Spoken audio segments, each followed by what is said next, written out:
9 май – голям празник на братския руски народ. Моята песен – Анита Секирата.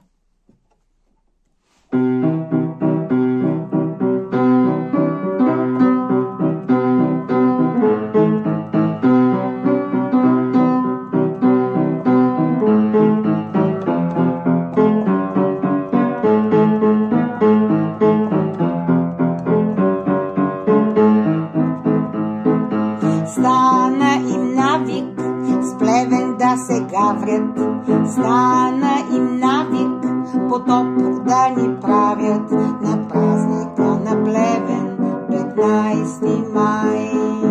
Както и днес срещу 9 май стана им навик с Плевен да се гаврят, стана им навик потоп да ни правят на празника на Плевен 15 май.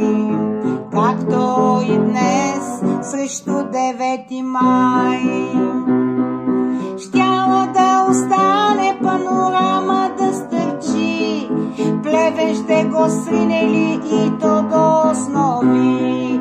Град на вечна дружба, дразните скупои, платени са от запада и шпиони гноми, нацисти и фашисти, чалмосани паши, кравари и нечисти души предатели.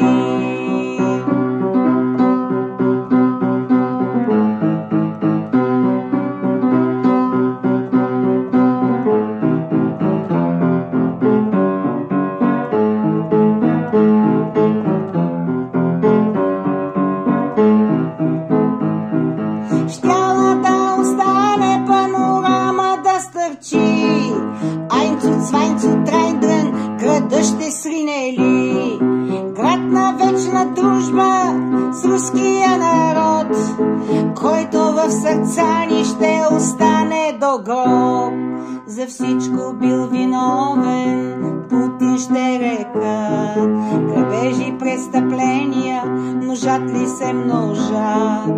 Лешояди чакат, настръхнали над нас. Народе, събуди се, чувам Божи глас.